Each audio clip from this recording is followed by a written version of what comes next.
سورہ مبارکۃ الفاتحہ۔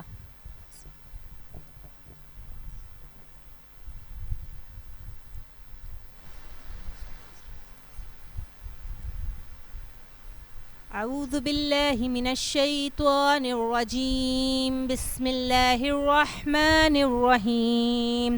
عن جابر بن عبد اللہ الانصاری قال عن فاطمة الزہراء علیہ السلام بنت رسول اللہ صلی اللہ علیہ وآلہ قال سمعت فاطمة أن قالت دخل علي أبي رسول الله في بعض الأيام فقال السلام عليك يا فاطمة، فقلت عليك السلام، قال إني أجد في بدني ضعفا، فقلت لأعوذك بالله يا عبتا من الضعف، فقال يا فاطمة ائتيني بالكساء اليماني فغطيني به، فأتيته بالكساء اليماني فغطيته به وسرت أنظر إليه وإذا وجهه يتلو لو كأنه البدر في ليلة تمامه وكماله، اللهم محمد وآل محمد۔ فما كانت إلا ساعة وإذا بولدي الحسن قد أقبل وقال السلام عليك يا أماه، إني أشم عندك رائحة طيبة كالنار، السلام عليك يا أماه، فقلت عليك السلام يا قرة عيني وثمرة فؤادي، فقال يا أماه إني أشم عندك رائحة طيبة كأنها رائحة جد رسول الله، فقلت نعم إن جدك تحت الكساء، فأقبل الحسن نحو الكساء وقال السلام عليك يا جداه يا رسول الله، أتعزن لي أن أدخل معكم تحت الكساء، فقال وعليك السلام يا ولدي ويا صاحب حوزي قد أذنت لك، فدخلوا معهم تحت الكساء، فما كانت إلا ساعة وإذا بولدي الحسين قد أقبل وقال السلام عليك يا أماه، فقلت وعليك السلام يا ولدي ويا قرة عيني وثمرة فؤادي، فقال لي يا أماه إني أشم عندك راية طيبة كأنها راية جد رسول الله صلى الله عليه وآله، فقلت نعم إن جدك وأخاك تحت الكساء، فدنا الحسين نحو الكساء وقال السلام عليك يا جداه، السلام عليك يا من اختاره الله، وتعزن لي أن أكون معكم تحت الكساء، فقال وعليك السلام يا ولدي ويا شافع أمتي قد أذنت لك، فدخلوا معهم تحت الكساء، فأقبل عند ذلك أبو الحسن علي بن أبي طالب وقال السلام عليك يا بنت رسول الله، فقلت وعليك السلام يا أبا الحسن ويا أمير المؤمنين، فقال يا فاطمة إني أشم عندك راية طيبة كأنها راية أخي وابن أمي رسول الله، فقلت نعم ها هو مع ولديك تحت الكساء، فأقبل علي نحو الكساء وقال السلام عليك يا رسول الله، أتأذن لي أن أكون معكم تحت الكساء، قال له عليك السلام يا أخي ويا وسي وخليفتي وصاحب لواء قد أذنت لك، فدخل علي تحت الكساء، ثم أتيت نحو الكساء وقلت السلام عليك يا أبتاه يا رسول الله، أتأذن لي أن أكون معكم تحت الكساء، وقال وعليك السلام يا بنتي ويا بزعتي قد أذنت لك، فدخلت تحت الكساء، فلما اكتملنا جميعا تحت الكساء أخذ أبي رسول الله بطرفي الكساء وأومي بيده اليمنى إلى السماء وقال اللهم إن هؤلاء أهل بيتي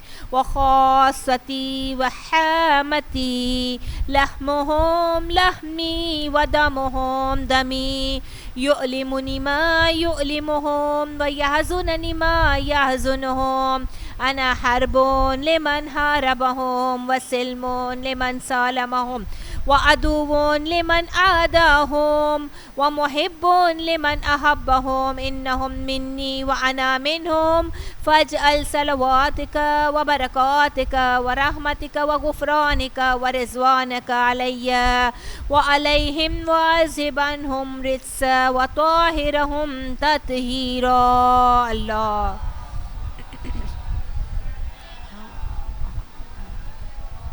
فقال الله عز وجل يا ملائكتي ويا سكان السماوات إني ما خلقت السماء مبنية ولا أرضا مدهية ولا قمرا منيرا ولا شمسا مضيا ولا فلكا يدور ولا بحرا يجري ولا فلكا يسري إلا في محبة هؤلاء الخمسة الذين هم تحت الكساء. فقال الأمين جبريل يا رب ومن تحت الكساء؟ فقال عز وجل هم أهل بيت النبوة ومعدن الرسالة هم فاطمة وأبوها وبعلها وبنوها. اللهم صل على محمد. فقال جبريل يا رب أتأذن لي أن أهبط إلى الأرض ليكون معهم سادسا؟ فقال الله نعم قد أذنت لك. فهبط الأمين وجبريل وقال السلام عليك يا رسول الله العلي الأعلى يقرئك السلام عليك ويخصك بالتحية والإكرام ويقول لك عزتي وجلالي إني ما خلقت السماء مبنية ولا أرضا مدية ولا قمرا منيرا ولا شمسا مضيا ولا فلكا يدور ولا بحرا يجري ولا فلكا يسري إلا لأجلكم ومحبتكم وقد أذن لي أن أدخل معكم فهل تأذن لي يا رسول الله؟ فقال رسول الله وعليك السلام يا أمين وهي الله إنه نعم قد أذنت لك. فدخل جبريل معنا تحت الكساء فقال لي بإن الله قد أوحى إليكم يقول إنما يريد الله ليذهب عنكم رجس وأهل البيت ويطهركم تطهيرا. اللهم صل على محمد وآل محمد. فقال علي لأبي يا رسول الله أخبرني ما لجلوسنا هذا تحت الكساء من الفضل عند الله؟ فقال النبي والذي بعثني بالحق نبيا واستفاني بالرسالة نجيا ما ذكر خبرنا هذا في محفل من محافل أهل الأرض وفي جميع من شيعتنا ومحبين إلا ونزلت عليهم الرحمة وحفت بهم الملائكة واستغفرت لهم إلى أن يتفرقوا. فقال علي نظم الله فزنا وفاز شيعتنا ورب الكعبة. اللهم. فقال النبي ثانيا يا علي والذي بعثني بالحق نبيا واصطفاني بالرسالة نجي ما ذكر خبرنا هذا في محفل من محافل أهل الأرض وفي جميع من شيعتنا ومحبين وفيهم مهموم إلا وفرج الله غمه يا الله ولا مغموم إلا وكشف الله غمه يا الله ولا طالب حاجة إلا وقضى الله حاجته يا الله يا الله يا الله. فقال علي نظم الله وفزنا وسعدنا وكذلك شيعتنا فازوا وسعدوا في الدنيا والآخرة ورب الكعبة. اللهم صل على محمد. اللهم كن لوليك الحجة ابن الحسن صلواتك عليه وعلى آبائه في هذه الساعات وفي كل ساعات وليا وحافظا وقائدا وناصرا ودليلا وعينا حتى تسكنه أرزك طوعا وتمتعه فيها طويلا. اللهم صل. سورہ مبارکۃ الفاتحہ.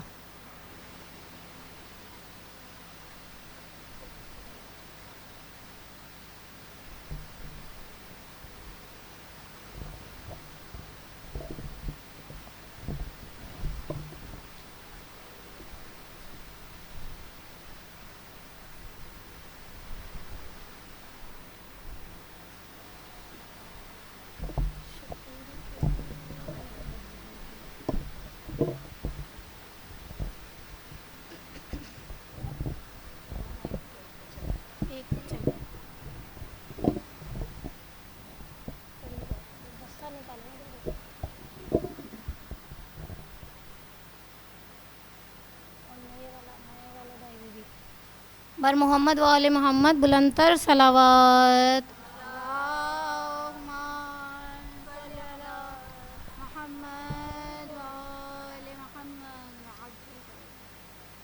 برائے خوشنودی امام زمان بلند تر صلوات.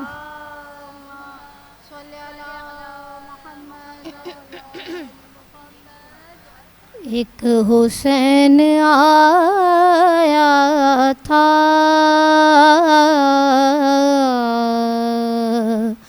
ایک حسین آئے گا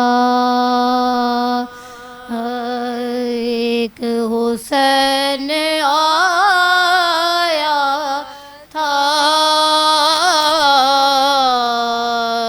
ایک حسین آئے گا اور وہ حسین کی صورت انقلاب لائے گا ایک حسین آیا تھا ایک حسین آئے گا اور یہ حسین کا بیٹا ہے حسین کے جیسا یہ حسین کا بیٹا ہے حسین کے جیسا منکر ولایت کو خاک میں ملا برائے تاجیل ظہور امام زمان بلند تر صلوات. حسین آیا تھا ایک حسین آئے اور مثل فاتح خیبر تیغ حیدر لے کر مثل فاتح خیبر تیغ حیدر لے کر وقت کے یزیدوں کی گردنیں اڑائے گا ایک حسین آیا تھا ایک حسین آئے گا.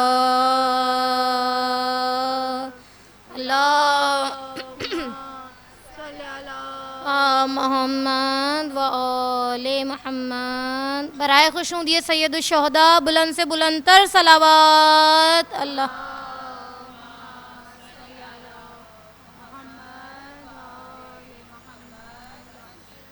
جو دل میں تربت ابن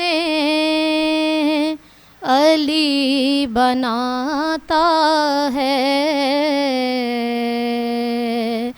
جو دل میں تربت ابن علی بناتا میرا حسین اسے کر بلا بلاتا ہے جو دل میں تربت ابن علی بناتا اور اسے جہاں کے غموں سے نجات ملتی اسے جہاں کے غموں سے نجات ملتی جو کربلا کے شہیدوں کا غم مناتا ہے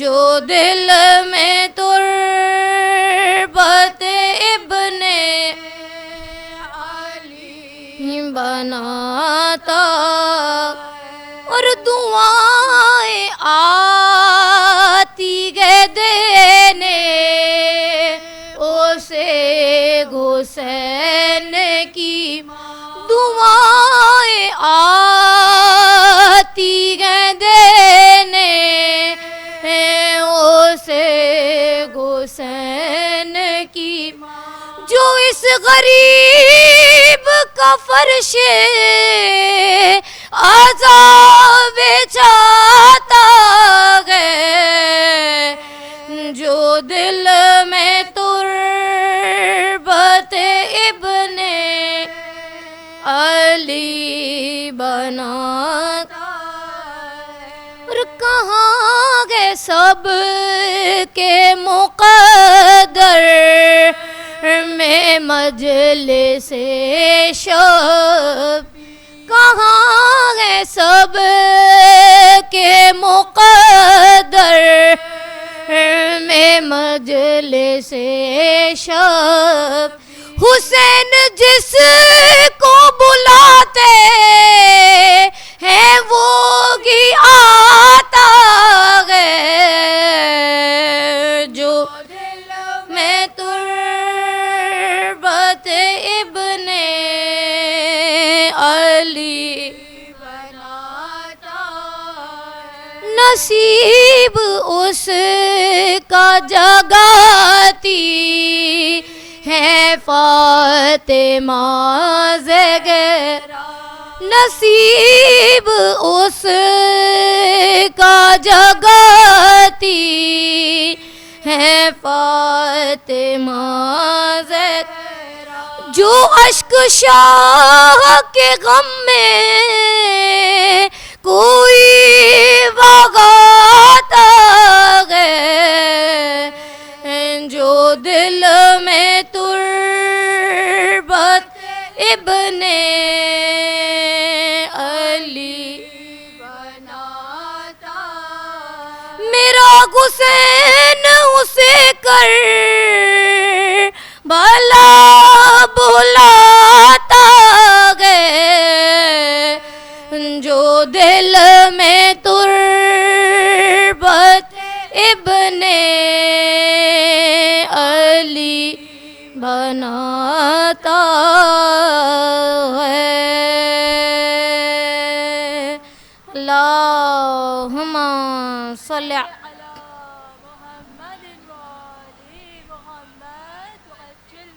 برائے خوشنودی ثانی زہرا بلندتر صلوات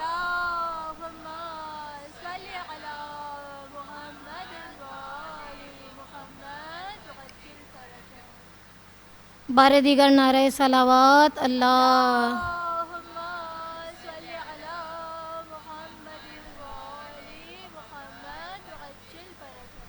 لاش پہ جب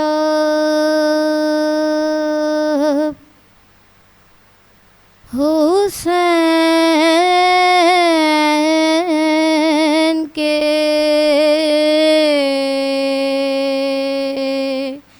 جو آئی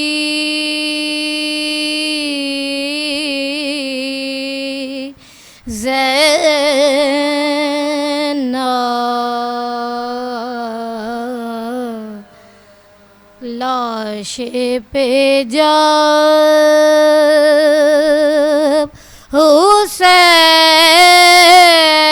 حسین کے جو آئی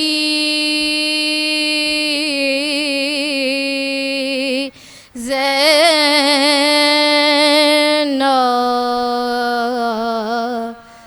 آفت کے سخن لب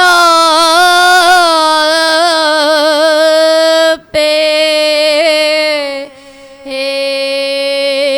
یہ لائی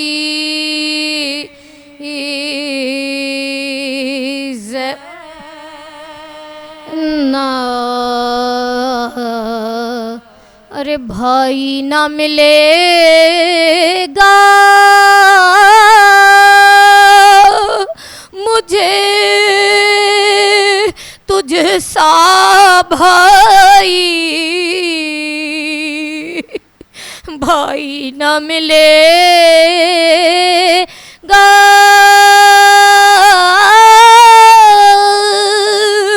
مجھے تجھ سا بھائی ڈھونڈے گی اگر ساری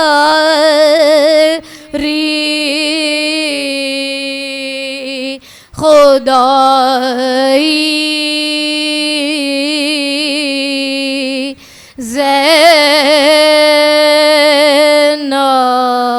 زینب لاش پہ جا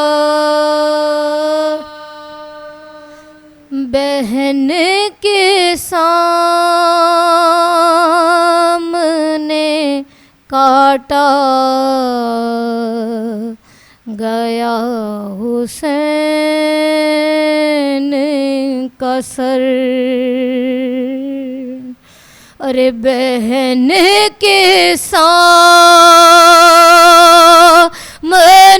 کاٹا گیا حسین اٹھا کے روتی رہی فاطمہ حسین کا سر بہن کے سامنے کاٹا گیا حسین ارے زمین پہ سی گری پھر نہ اٹھ سکی زینب زمین پہ سی گری پھر نہ اٹھ سکی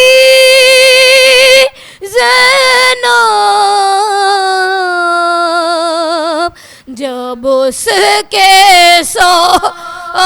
سامنے کٹ کر گرا حسین کا ارے بہن کے سامنے کاٹا گیا حسین کبھی گلا کبھی گردن پہ مان ہاتھ رکھا کبھی گلا کبھی گردن پہ مان ہاتھ رکھا بدن سے پھر بھی جدا ہو گیا حسین کا ارے بہن کے سامنے کاٹا گیا حسین کا انہیں سوار آگے سے گرا نے اپنے ہاتھوں سے اور انہیں سوار آگے سے گرا نے اپنے ہاتھوں سے شمر بالوں سے یوں نہ اٹھا حسین کو سر بہن کے سامنے کاٹا گیا حسین کو اور ستم گروں نے کاٹے سر کی بھی رگے کاٹی ستم گروں نے کاٹے سر کی بھی رگے کاٹی سفر میں اور بھی زخمی ہوا حسین کا سر بیگن کے سامنے کاٹا گیا حسین کا سر. سورہ فاتحہ.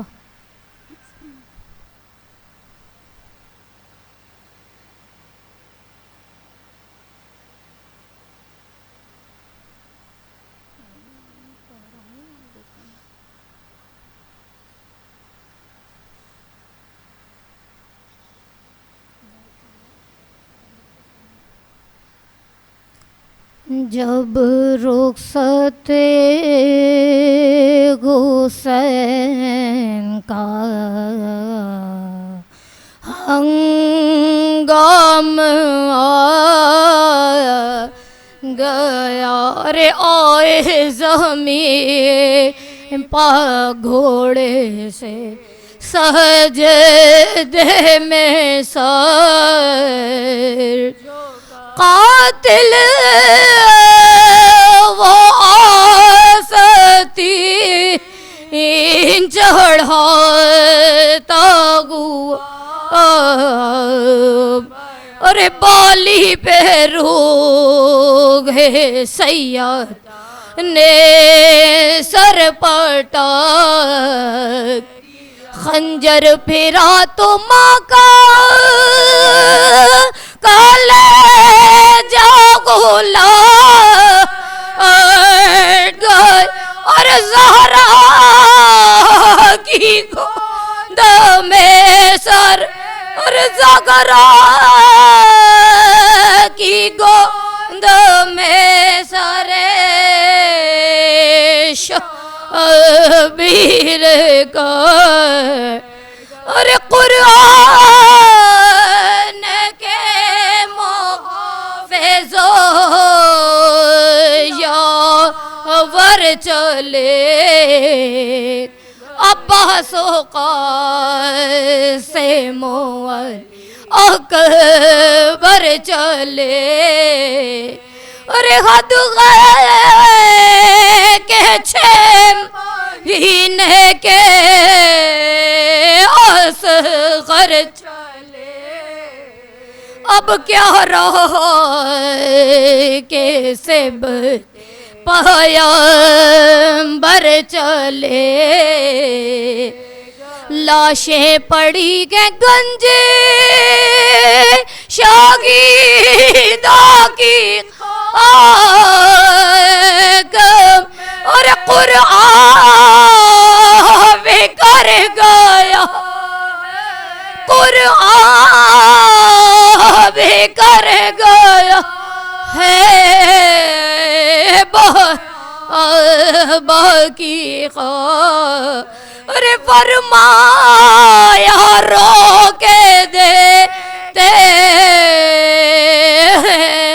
آپ یار امت نے جو گزور اطرت کی اور بابا صلات میں ہی خدمات ارے بابا میرا غصہ میری کو جو، ارے بابا قصور کیا تھا میرے نور عین، ارے بابا چھری سے کاٹا، ارے بابا چھری سے کاٹا گیا سرگو سے، ارے بابا اجھڑ رہا تھا میرا گھر میں پا، روتا تھا مجھ پہ میں مقدر میں پا، ارے جب بابا سے چھوٹا علی اکبر میں ہنستا تھا تیر کھا، جب اس غر میں پا دیکھا حضور مجھ پہ جو عالم گزار، ارے بابا میں چپ رہی، میرا عباس ماں، ارے بابا میں چپ رہی، میرا عباس مر گیا جب رخصت حسین کا۔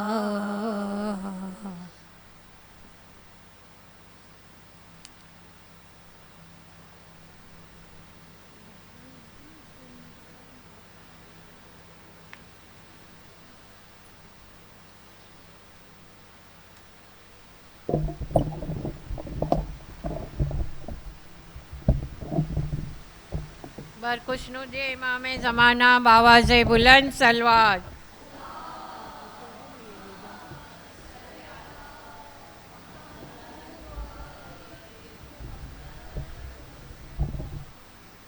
بر علی و اولاد علی بآواز بلند صلوات۔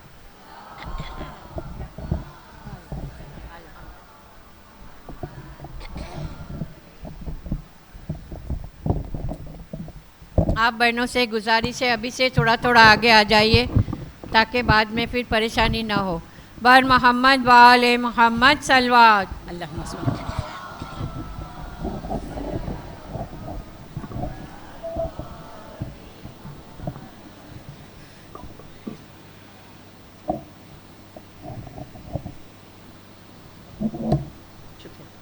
بر محمد و آل محمد صلوات۔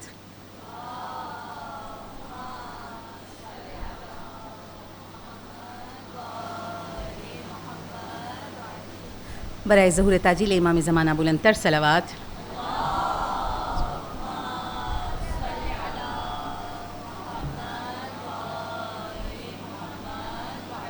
برائے خوشنودی امام زمانہ بلند تر صلوات۔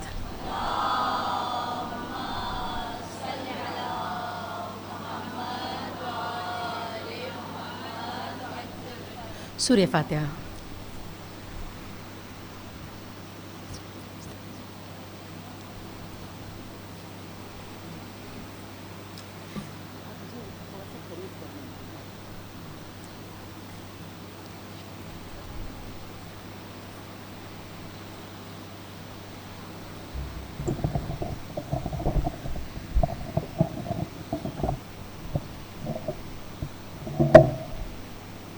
اعوذ باللہ من الشیطان اللعین الرجیم، بسم اللہ الرحمن الرحیم، الحمد للہ رب العالمین، الصلاة والسلام علی اشرف الانبیاء والمرسلین، سيدنا ونبينا ومولانا أبي القاسم محمد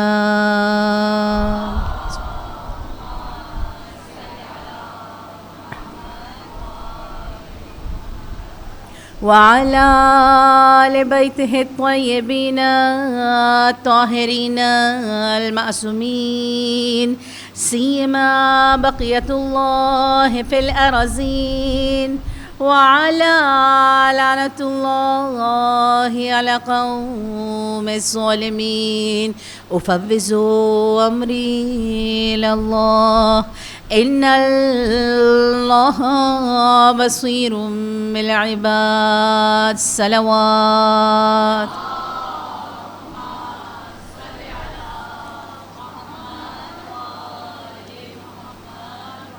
أما بعد فقد قال الله تعالى في قرآن المجيد بسم الله الرحمن الرحيم إنما يريد الله ليذهب عنكم الرجس أهل البيت ويطهركم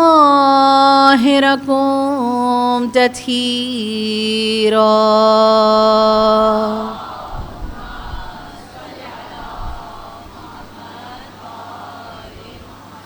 أما بعد فقد قال الله تعالى بسم الله الرحمن الرحيم ألم تر كيف ربك مثلا كلمة طيبة كشجرة طيبة أصلها ثابت وفرعها من السماء الصلوات.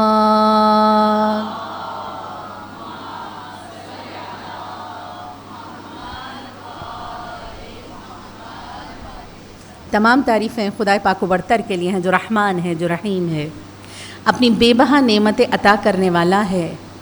میرے مولا پانچویں امام دعائے القمہ میں ارشاد فرماتے ہیں اس کی حمد و ثنا کرتے ہوئے، اے وہ پروردگار کہ جب مضطر اسے پکارتا ہے تو وہ اس کی پکار کا جواب دیتا ہے. جب بھی کوئی پریشان حال، جب بھی کوئی دل کا تڑپا ہوا خدا کی بارگاہ میں جاتا ہے نا تو وہ اس کی دعاؤں کو سنتا ہے. اے وہ خدا جو رنجیدہ لوگوں کے رنج کو دور کرنے والا ہے. جب کوئی دکھی دل خدا کی بارگاہ میں جاتا ہے، خدایا تو وہ ہے اس کے دکھی دل پر مرحم رکھنے والا ہے. اے وہ پروردگار جب فریاد کرنے والا اس کی بارگاہ میں فریاد کرتا ہے تو وہ اس کی فریاد کو سنتا ہے. اے وہ خدا جب طالب امداد، جب مدد کا مانگنے والا، طالب امداد مدد کا مانگنے والا جب اس کی بارگاہ میں آ کے مدد کی طالب کرتا ہے نا تو پروردگار امداد رس ہے، اس کی امداد کرنے والا ہے. اور لاکھوں درود و سلام ہو در اہل بیت پر کہ جنہوں نے دعاؤں کے ذریعے سے خدا سے ملاقات کا طریقہ بتلا دیا. صلوات پڑھ دیجیے محمد والے.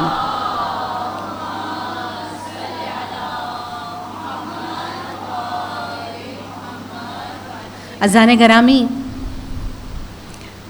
ہم اور آپ ایک نئے عشرے میں داخل ہو رہے ہیں. آج پہلی سفر کا دن. کربلا ہماری درسگاہ ہے، کربلا ہماری فکروں کی اصلاح کرنے والی ہے. کربلا وہ ہے جس نے مجھے اور آپ کو زندہ رکھا ہے. میں اور آپ ایک حدیث بارہا سنتے ہیں، اِنَّ لِقَتْلِ الْحُسَيْنِ حَرَارَةٌ فِي قُلُوبِ الْمُؤْمِنِينَ لَا تَبْرُدُ أَبَدًا. بے شک قتل حسین ایک حرارت ہے جو مومن کے دل میں ہمیشہ قائم رہے گی.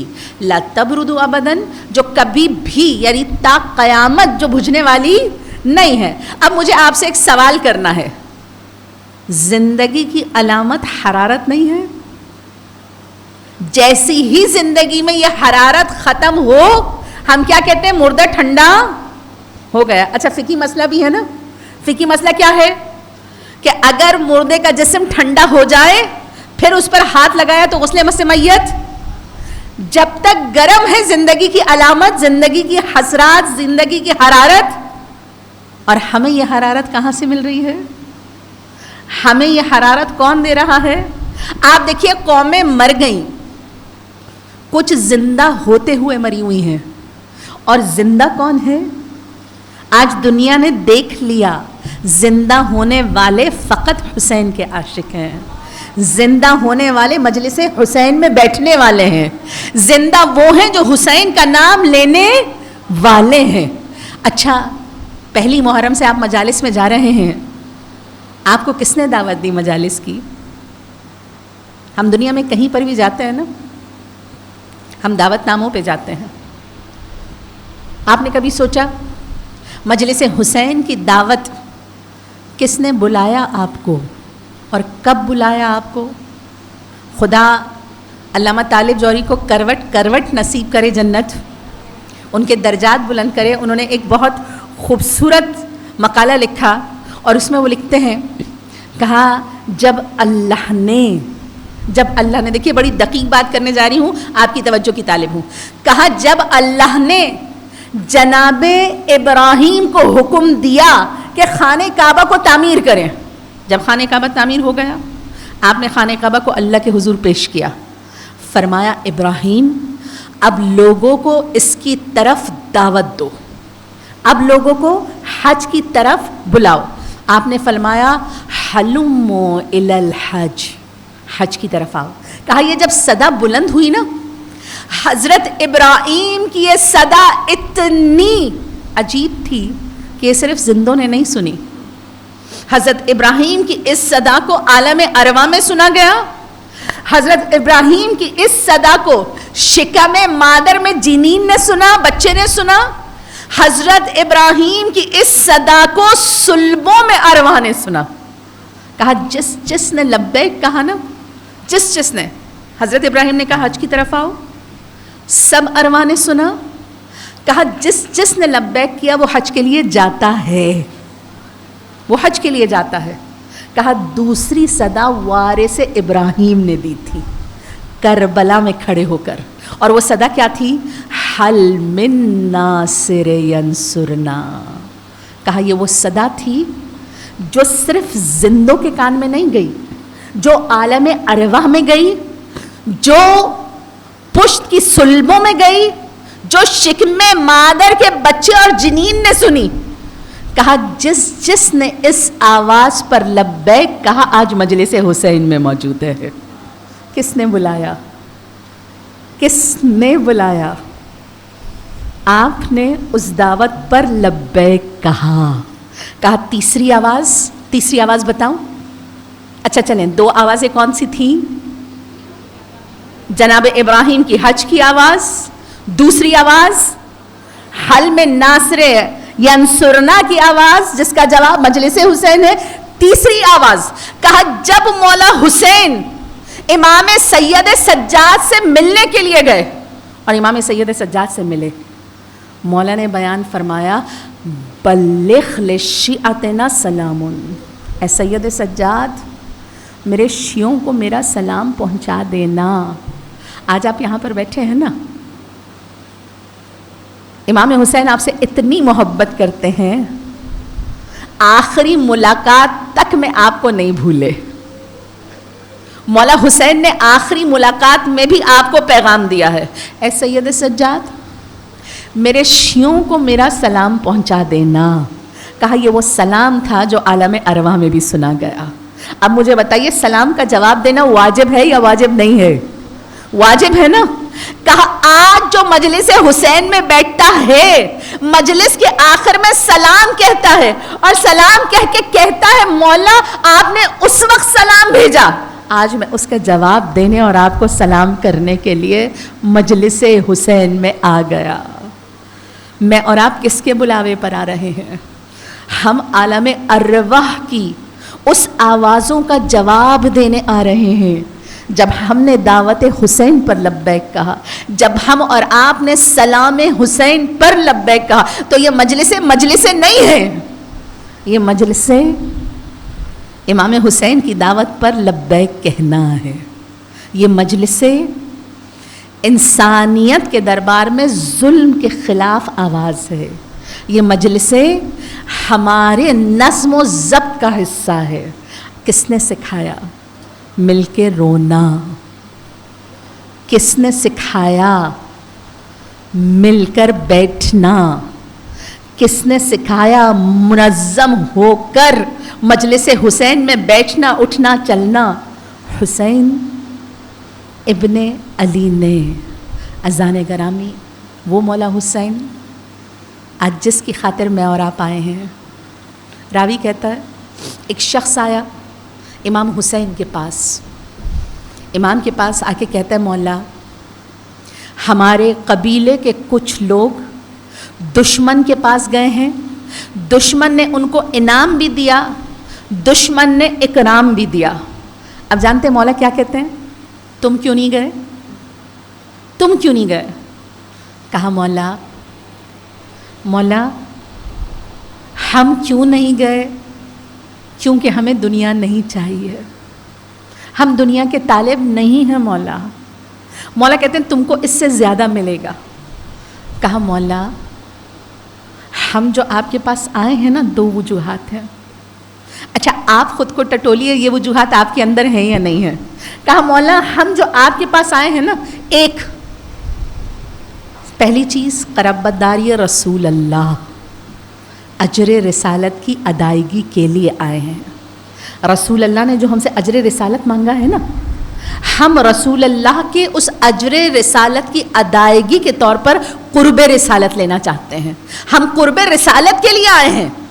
کہا دوسری چیز، کہا مولا آپ کی محبت کھینچ لاتی ہے. آپ کو مجلس حسین میں کیا چیز لاتی ہے؟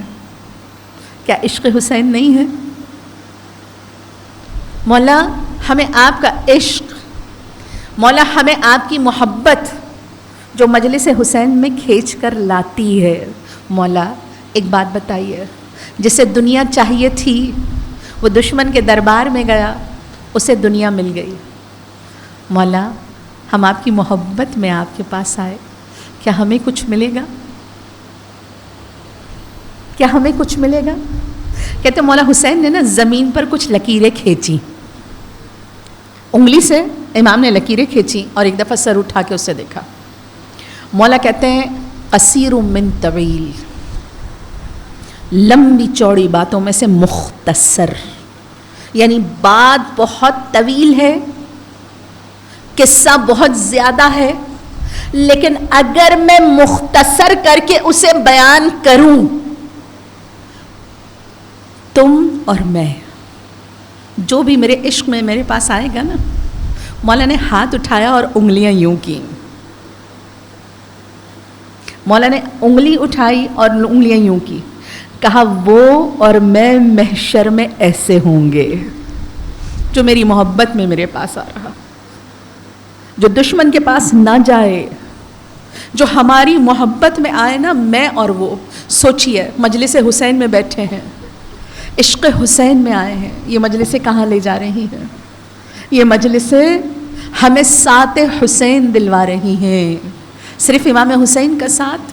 کہا نہیں، یہ مجلسیں ایسی ہیں جہاں خاص عنایت ہوتی ہے، جہاں خاص فیوزات و برکات ہوتی ہیں. کتاب کامل الزہرا فرمایا امام حسین خصوصاً محرم اور سفر میں، کہا آسمان سے نیچے دیکھتے ہیں، آسمان سے نیچے تک دیکھتے ہیں. 2 مقامات پر امام کی نظر ہوتی ہے. وہ 2 مقامات کون سے؟ سائل نے پوچھا مولا وہ 2 مقامات کون سے ہیں؟ چھٹے امام سے روایت ہے. مولا وہ 2 مقامات کون سے ہیں جسے امام خاص طور پر دیکھتے ہیں؟ کہا ایک کربلا کے زائر کو جو کربلا پہنچا ہے تعزیت کے لیے، کہا دوسرا فرش عزا پر بیٹھنے والے زائر کو. کہا ہر وہ شخص جو فرش عزا پر بیٹھ رہا ہے نا، امام حسین کی نگاہ میں ہے. کہا مولا حسین ہاتھ اٹھا کے اس کے لیے اس طرح دعا کرتے ہیں، اگر زائر دیکھ لے مولا حسین اس کے لیے کس طرح دعا کر رہے ہیں. اگر مجلس پر رونے والا دیکھ لے مولا حسین کیسے اسے دعا, کہا ادھر مولا حسین کا ہاتھ اٹھتا ہے نا, ادھر پیچھے سے رسول اللہ کا ہاتھ اٹھتا ہے, پیچھے مولا علی اور بی بی فاطمہ اور امام حسن کا ہاتھ اٹھتا ہے. کہا مجلس حسین اور زائر کربلا کو پتہ چل جائے امام حسین اور پنجتن کی دعا سے اسے کیا مل رہا ہے. کہا وہ رونا چھوڑ کے ہنسنا اور مسکرانا, خوشی سے اس کا دل شاد ہو جائے, اس کا دل اتنی خوشی سے بھر جائے کہ وہ رونا چھوڑ دے.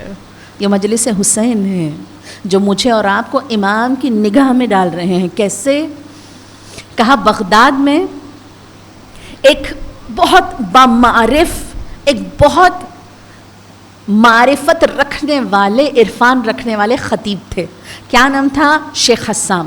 کہا شیخ حسام امام زمانہ سے نا بہت محبت اور بہت لگاؤ, کسی طرح امام سے تعلق کو قائم کیا, امام کی طرف بڑھے, امام سے محبت کا اظہار. کہا اتنا خود کو پاکیزہ کیا, امام سے ملاقات ہوئی. اب شیخ حسام امام سے پوچھ رہے ہیں مولا کیا آپ مجالس میں آتے ہیں؟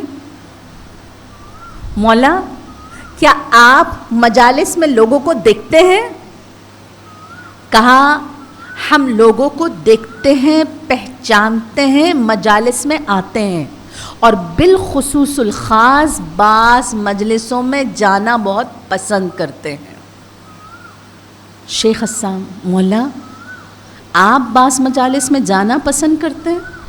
کہا تمہارے شہر میں بھی ایک مجلس ایسی ہے جس میں میں بہت شوق سے آتا ہوں, بہت انتظار کرتا ہوں. آپ سوچئے امام زمانہ بعض مجالس کا انتظار کرتے ہیں. کہا مولا کون سی مجلس؟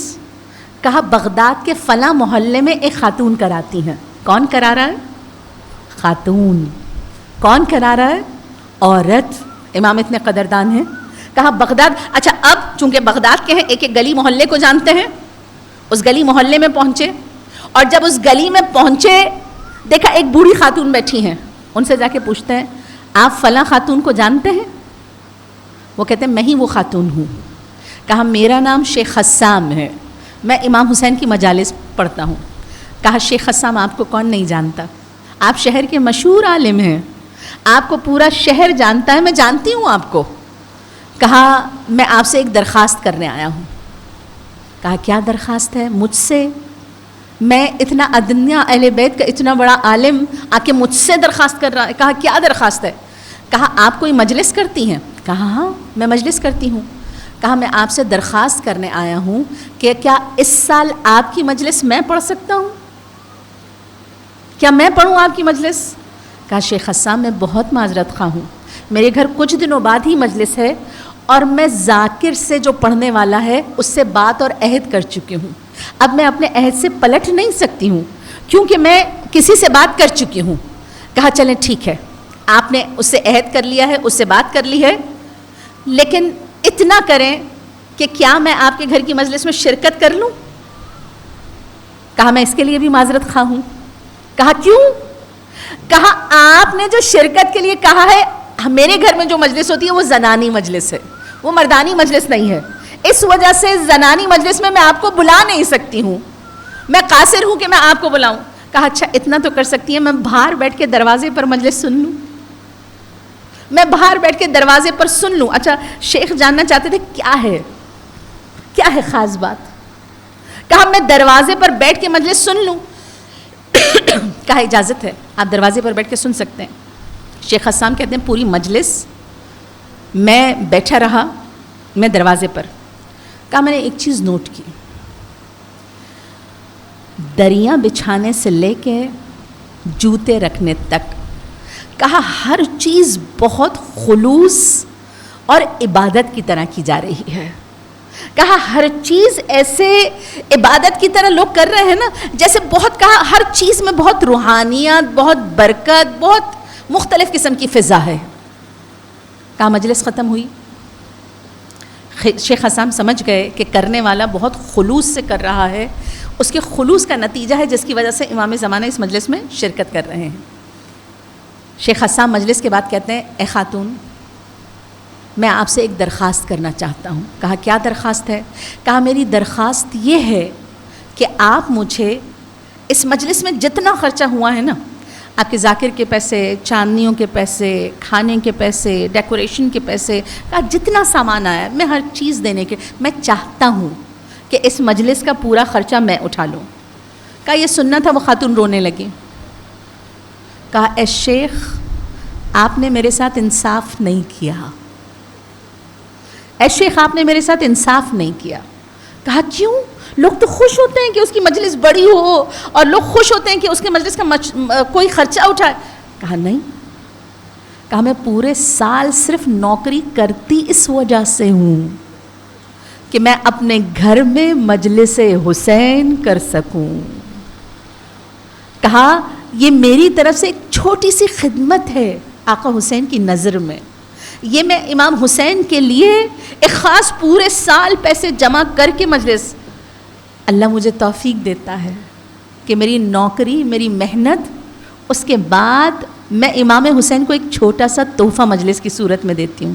اے شیخ کیا مجلس کا تمام چیزوں کا اجر لے کے آپ مجھے اس ثواب سے دور رکھنا چاہتے ہیں؟ آپ مجھے اس ثواب کی توفیق سے دور کرنا چاہتے ہیں؟ اے شیخ مجلس حسین میری حیات ہے،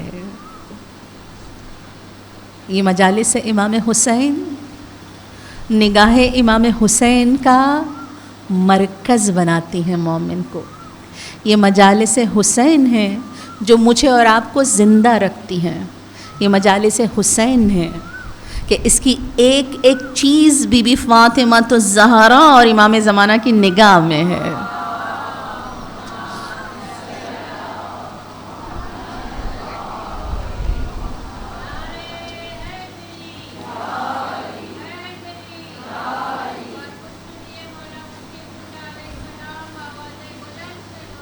اللہم صلی علی محمد وعلی محمد۔ اور آپ کے ساتھ ان 10 مجالس کا موضوع میں نے مولا علی در قرآن کیوں رکھا؟ یہ موضوع ایک، مولا علی قرآن میں کہاں ہیں؟ عموماً ہم سوال کرتے ہیں نا اہل بیت کا ذکر قرآن میں کہاں ہے، اہل بیت کی چیز قرآن میں کہاں ہے؟ تو مولا علی قرآن میں کہاں ہیں؟ مولا علی ان آیتوں کو اٹھاؤں گی مختلف ہر روز کے حساب سے کہ جن آیتوں میں مولا علی کا ذکر ہوگا، ایک وجہ۔ دوسری وجہ قرآن سے وابستگی، تاکہ میں اور آپ اس ذریعے سے قرآن سے جڑیں، کیونکہ کامیابی اسی کی ہے جو قرآن سے جڑا ہوا ہو، اور قرآن اور اہل بیت ہو جائیں تو نور علی نور ہو جاتا ہے۔ تیسری وجہ میں نے جو یہ موضوع لیا، یہ وہ موضوع ہے جو خود اللہ قرآن میں مثال کے ساتھ بیان کر رہا ہے۔ کیسے؟ آج کی آیت 10 دن اور انشاءاللہ 10 قرآن کی آیتیں اور 10 موضوعات۔ قرآن کی سورہ ابراہیم کی آیت نمبر 24 جو میں نے شروع میں تلاوت کی، الم تر کیف ضرب اللہ مثلا کلمۃ طیبۃ کشجرۃ طیبۃ، کیا تم نہیں دیکھتے کہ اللہ تمہارے لیے کلمہ طیبہ کی مثال شجرہ طیبہ سے لے کر آ رہا ہے؟ اصلها ثابت وفرعها من السماء، جس کی جڑ بہت مضبوط ہے اور جس کی شاخیں آسمان کی طرف بلند ہیں۔ اور پھر اس کی خصوصیت کیا ہے؟ اس کی اگلی خصوصیت یہ ہے، آیت نمبر 25 سورہ ابراہیم کی، فرمایا یہ درخت ایسے پھل دیتا ہے تمہارے پروردگار کے حکم سے جو سارا سال پھل دینا اس کا کبھی رکتا نہیں ہے، زمانے در زمان اس کا پھل دینا کبھی رکتا بھی نہیں ہے۔ اور پھر فرمایا تمہارا اللہ یضرب اللہ امثال للناس، تمہارا پروردگار لوگوں کے لیے مثالیں بیان کرتا ہے. کیوں بیان کرتا ہے؟ لعلہم یتذکرون، شاید تم اس پر سوچو، شاید تم ہوش میں آ جاؤ، شاید تم جاگ جاؤ. 2 دفعہ اللہ نے کہا اللہ مثال لے کر آ رہا ہے، اللہ تمہارے لیے مثال. کہتے ہیں محمد بن جعفر، کتاب تفسیر نور ثقلین، امام محمد جعفر صادق علیہ السلام کے پاس تشریف لائے.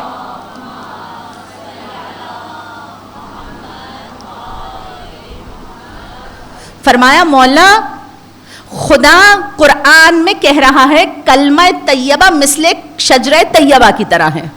ٹھیک، آیت کیا ہے؟ کلمہ طیبہ کس کی طرح ہے؟ آپ سے سننا چاہتی ہوں.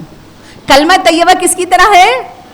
شجرہ طیبہ کی طرح ہے، جس کی جڑ مضبوط ہے، جس کی شاخیں آسمان میں ہے، اور جس کا پھل ہمیشہ تمہارے پروردگار کے حکم سے تازہ رہتا ہے، یعنی وہ ہمیشہ پھل دیتا رہتا ہے.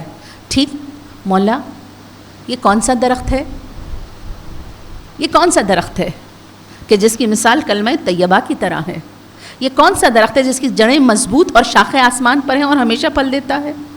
فرمایا یہ شجرہ طیبہ، اس کی جڑ جو ہے نا وہ رسول خدا کی ذات ہے جو مضبوط ہے. اس کی شاخ علی ابن ابی طالب کی ذات ہے. اس کی ٹہنیاں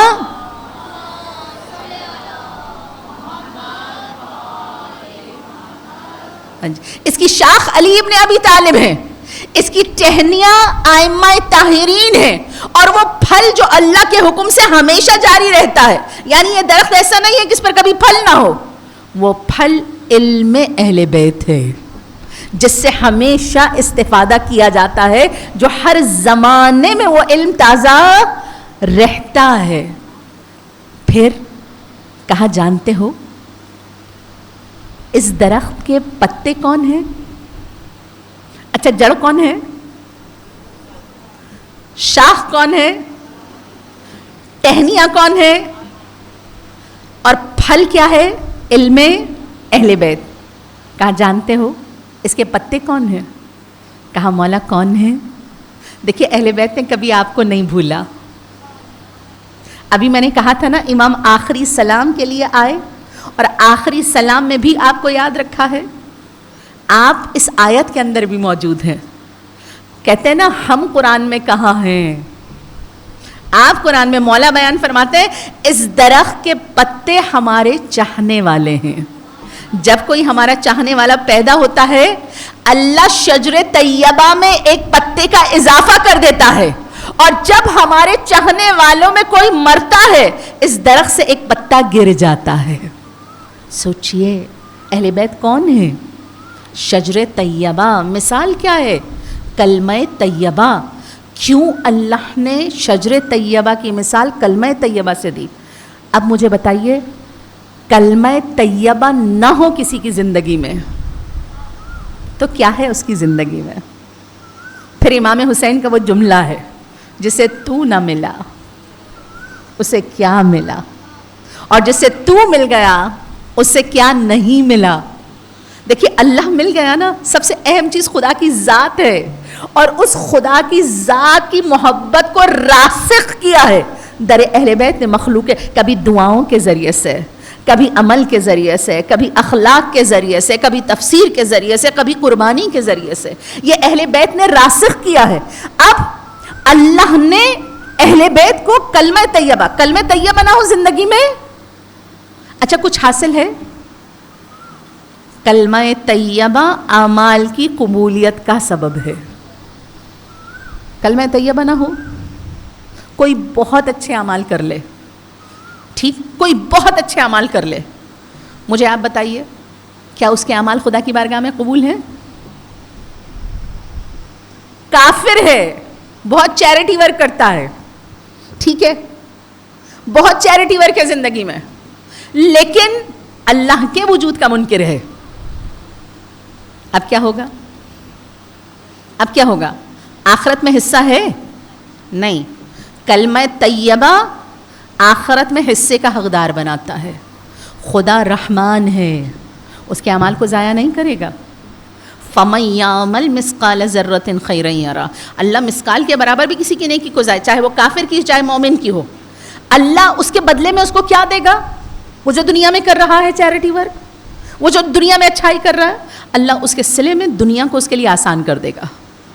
اللہ دنیا تک پہنچنے کے طریقے آسان کر دے گا. ساتھ اگر پھر بھی نیکیاں بچ گئیں, اللہ دنیا سے جانے کا طریقہ یعنی موت اس کے لیے بہت اسموتھ کر دے گا. اچھا, مومن کے لیے موت اسموتھ ہوگی؟ نہیں, مومن کی موت اتنی اسموتھ نہیں ہے.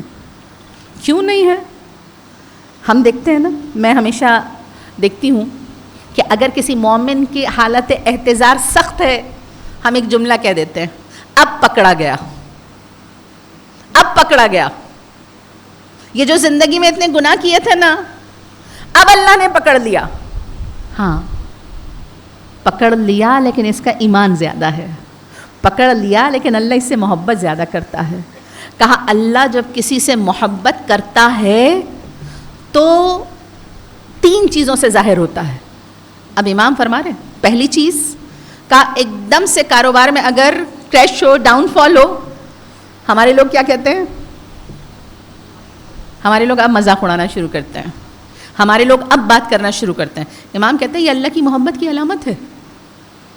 اللہ کو اس سے محبت ہے, اللہ اس کی عوض اسے بہت چیز دینے والا ہے. اللہ اس کے عوض اس کو آخرت دینے والا ہے. اللہ اس کے عوض اسے اور چیزیں عطا کرنے والا ہے. ٹھیک, امام سید سجاد نے فرمایا دنیا کا جتنا بھی نقصان ہو جائے اور اگر وہ اللہ کی راہ میں ہو تو اسے نقصان نہ کہنا. یہ ہمیں کربلا نے سکھایا ہے. سکھایا یا نہیں؟ پورا گھر لٹ گیا, پورا گھر ختم ہو گیا, لیکن اللہ کی راہ میں تھا. آج نام انہی کا زندہ ہے. آج انہی کی محبت میں لوگ جان دینے کے لیے تیار ہیں. آج انہی کا نام عزت سے لیا جاتا ہے. ایسا ہے یا نہیں؟ وہ جنہوں نے مارا ان کا کہیں نام ہے؟ بلکہ اگر صرف اتنا سا دیکھ لیں, دنیا میں یزید کتنے ہیں اس وقت, دنیا میں حسین کتنے ہیں اس وقت. صرف اٹھا کے دیکھ لیجئے, آپ کو پتہ چل جائے گا کہ کربلا کا انجام کیا تھا, کربلا کیا ہے. ایک صلوات پڑھ دیجئے محمد والے محمد.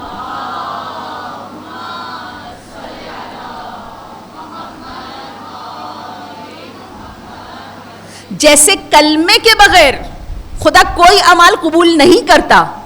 ٹھیک, اچھا روایت پوری کروں یا پھر یہیں چھوڑ کے آگے چلی جاؤں؟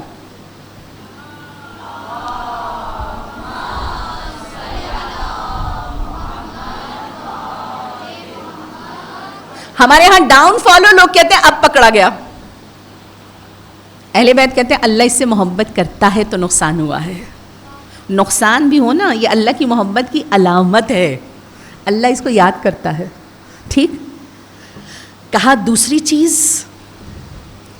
چیز یا رسول اللہ اگر نقصان نہ ہو تو کیا ہوگا؟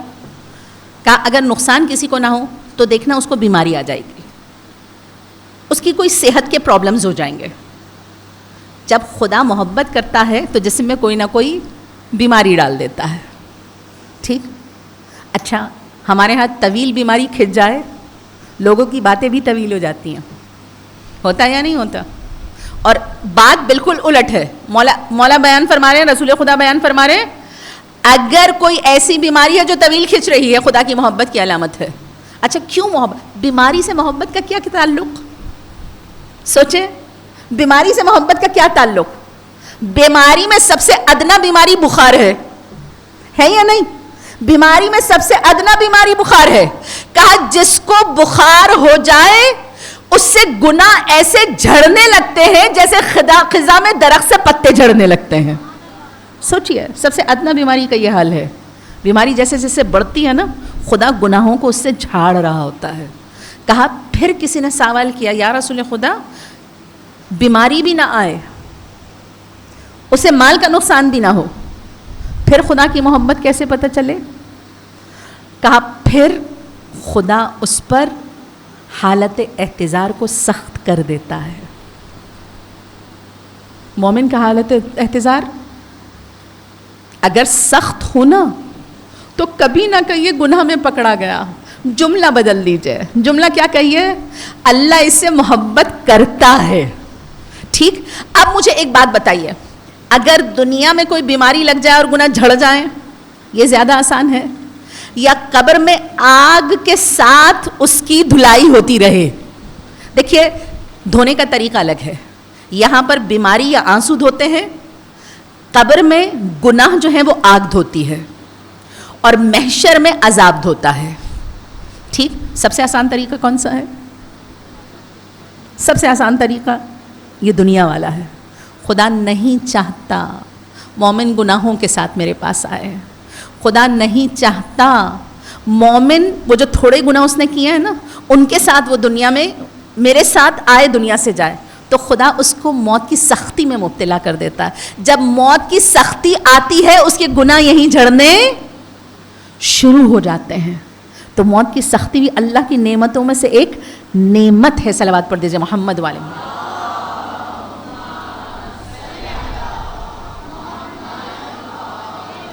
محمد وعجل فرجہم اجمعین.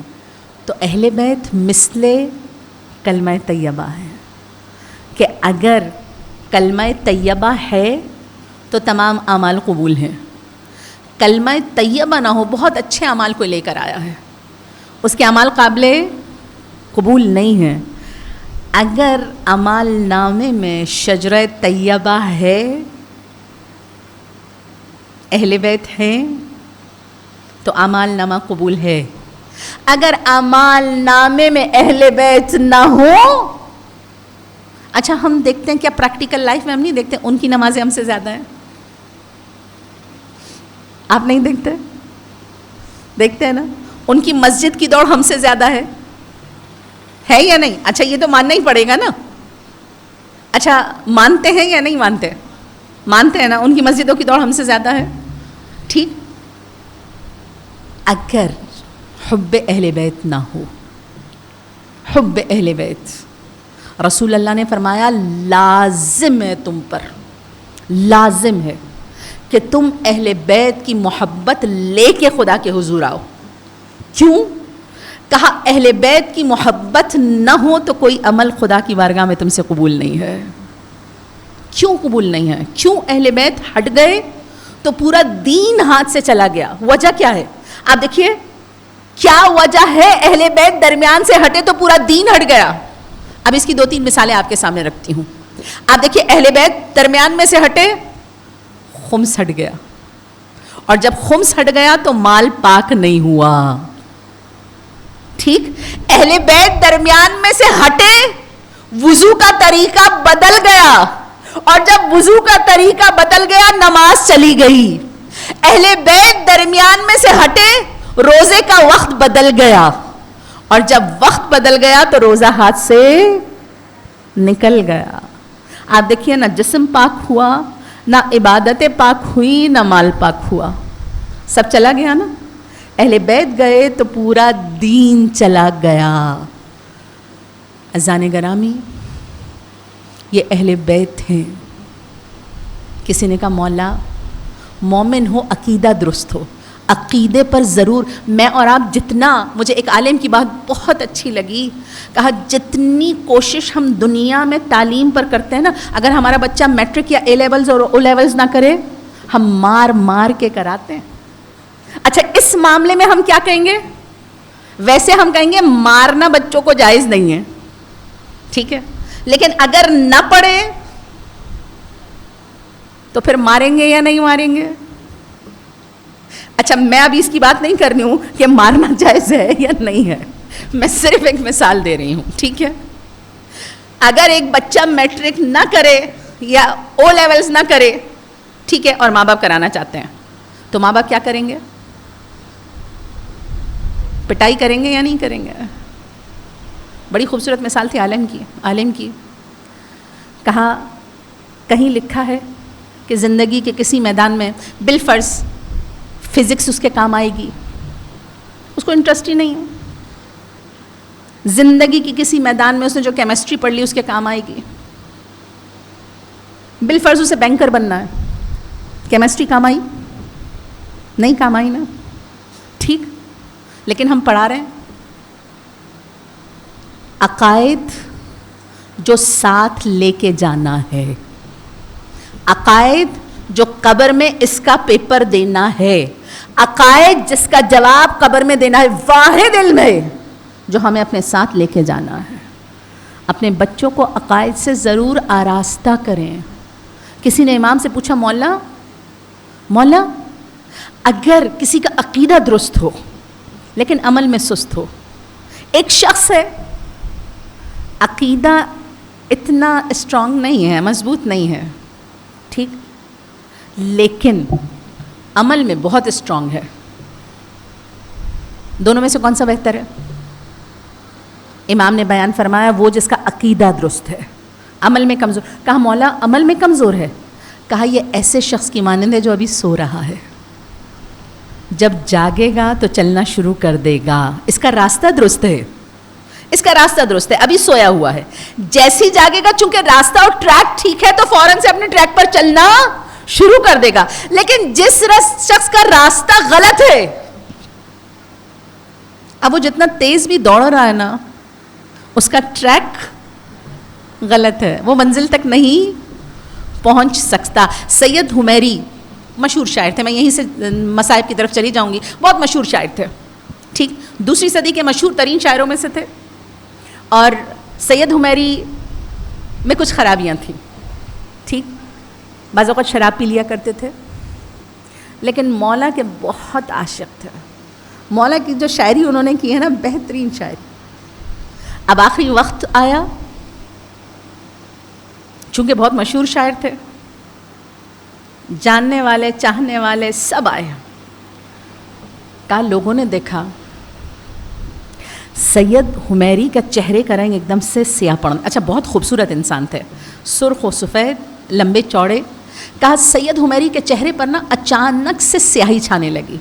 کہا جیسی سیاہی چھانے لگی نا، دشمنان اہل بیت ہمکنے لگے۔ دیکھا علی کا شاعر تھا، دیکھا عشق علی میں لکھا کرتا تھا، بہت آگے بڑھ جایا کرتا تھا، یہ کرتا تھا وہ کرتا تھا، دیکھو کیسے چہرے پر سیاہی آ رہی ہے۔ کہا آپ سید حمیری کے بچے شدید پریشان۔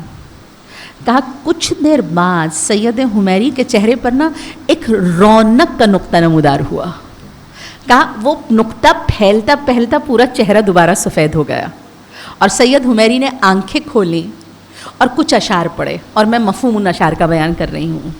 کہا اے لوگو، اگر کوئی یہ کہتا ہے نا علی اپنے چاہنے والوں کو چھوڑ دیتے ہیں، وہ جھوٹ کہتا ہے، وہ جھوٹ کہتا ہے۔ خدا کی قسم میں دیکھ رہا ہوں اللہ مجھے عدن میں داخل کر رہا ہے اور عشق علی میں میرے گناہ بخشے جا رہے ہیں۔ اے لوگو، عشق اہل بیت کی قیمت اس دنیا میں کوئی دے ہی نہیں سکتا ہے، جان دے دینا لیکن عشق اہل بیت کبھی نہ دینا، یہ محبت کبھی نہ دینا۔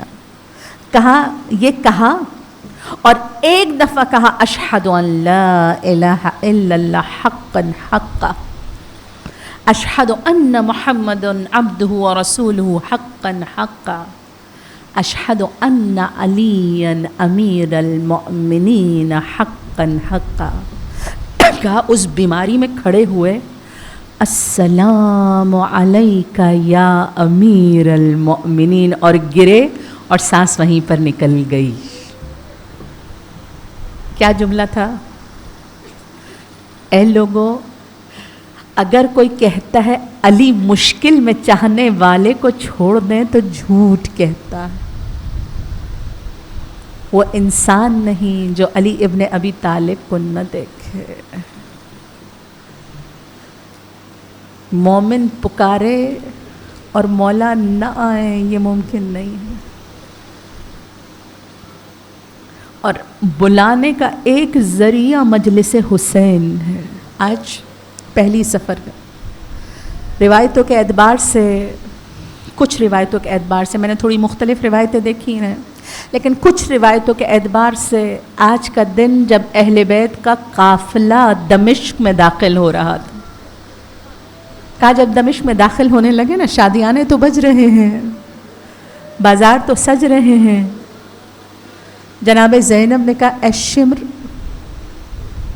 ہمیں اس دروازے سے داخل کر دے جس میں لوگوں کا ہجوم کم ہو۔ اے شمر ایک بات سن لے،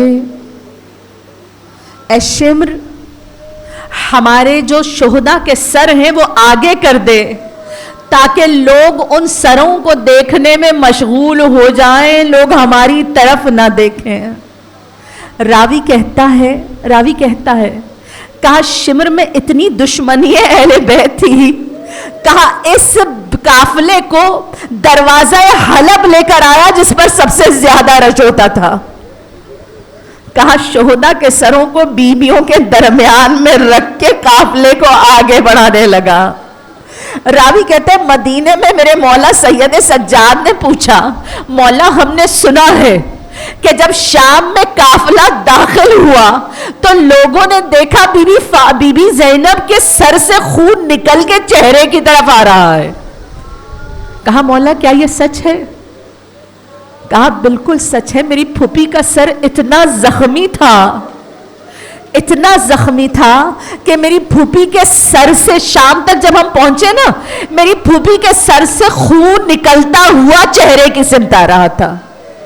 اب سائل نے سوال کیا مولا بی بی کا چہرہ یا سر زخمی کیوں تھا؟ مولا کہتے ہیں اے پوچھنے والے،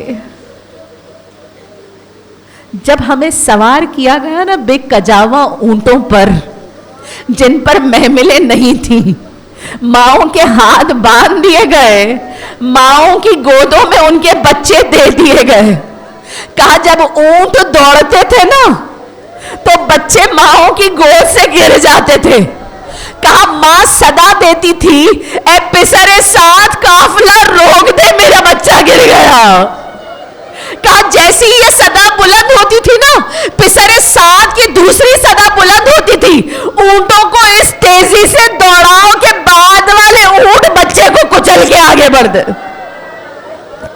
کہا کچھ بچے اس طرح کچلے گئے۔ کہا اب جب قافلہ بڑھا نا بی بی زینب نے دیکھا یہ ہر بچے کو کچلتے چلے جا رہے ہیں، کہا اب بی بی زینب نے جو حکمت عملی اختیار کی، کہا جیسے ہی کوئی بچہ گرتا تھا ماں کی صدا بلند ہوتی تھی، جناب زینب خود کو ناکے سے گرا دیا، کہا جناب زینب کا ناکے سے گرنا ہوتا تھا، کہا ابن زیاد کو زینب کو دربار لے جانا ہے، کہا زینب دربار جائے گی تو انعام ملے گا، کہا جناب زینب کا ناکے سے گرنا ہوتا تھا قافلہ روک دیا جاتا تھا، کہا ماں دوڑتی ہوئی اپنے بچے کو دیکھتی تھی، اگر زندہ ہو تو اسے واپس قافلے میں لاتی تھی۔ میرے مولا کہتے کتنے ہی بچے ایسے ہیں جسے جناب زینب نے بچایا ہے۔ اب سائل نے پھر سوال کیا، کہا مولا یہ تو آپ بیان کر رہے ہیں جناب زینب بچوں کو بچا رہی ہے اور واپس لا رہی ہے، میرا سوال پھر اپنی جگہ پر ہے، جناب زینب کا سر زخمی کیوں ہے؟ جانتے میرے مولا نے کیا فرمایا؟ کہا شخص یہ بتاؤ جب کوئی اوپر سے نیچے گرے تو کیسے گرتا ہے؟ کہا مولا سب سے پہلے اپنے ہاتھ رکھتا ہے تاکہ اپنا کچھ بچاؤ کر سکے، کہا میری پھوپھی کے ہاتھ پسے گردن بندھے ہوئے تھے، اب جب میری پھوپھی خود کو ناکے سے گراتی تھی جناب زینب کا سر زمین پر لگتا تھا، یہاں تک کہ جب ہم کوپ کر شام پہنچے تو لوگوں نے دیکھا میری پھوپھی زینب کے سر سے خون نکل۔ عزادارو میرا مولا سید سجاد الشام الشام الشام کہہ کے روتا رہا، وہ منزل ہے شام۔ الا لعنت اللہ علی قوم الظالمین وسيعلم الذين ظلموا أي منقلب ينقلبون ربنا تقبل منا انك انت السميع العليم۔ پروردگار یہ قلیل سا پرسہ ہم سے قبول و منظور فرما، ہمارے قلب و ابصار کو اپنی جانب پلٹا دے، در اہل بیت پر جو بھی آئے ہیں ان کی جائز آرزوؤں اور حاجات کو قبول و منظور فرما، جو بیمار ہے اسے شفائے کاملہ عنایت فرما، جو بے اولاد ہے اسے نیک اور سہل اولاد عطا فرما، جو اولاد رکھتے ہیں ان کی اولادوں کو نیک اور سہل کر دے، جو اولاد کے بر کی وجہ سے پریشان ہیں بہترین ہم کف عنایت فرما دے، جو رزق حلال کے لیے پریشان ہے پروردگار رزق حلال میں کشادگی عنایت کر دے، جو بیمار ہیں صحت کے لیے پریشان ہیں انہیں شفائے کاملہ صحت عاجلہ عطا فرما دے، پروردگار محبان حیدر قرار جہاں زندگی گزارے ہیں ان کی جان مال عزت و آبرو کی حفاظت فرما، دشمنان اہل بیت کو نیست و نابود فرما، مستضعفین کی مدد فرما، آقا مولا سید و سردار کے ظہور میں تعجیل فرما، اور ہم سب کو امام کی کنیزوں میں محشور فرما، ہم سب کو امام کے اصحاب و اعوان میں شمار فرما۔ ربنا تقبل منا انک انت السمیع العلیم وتب علینا انک انت التواب الرحیم۔ فاتحہ پڑھانی ہے؟ فاتحہ۔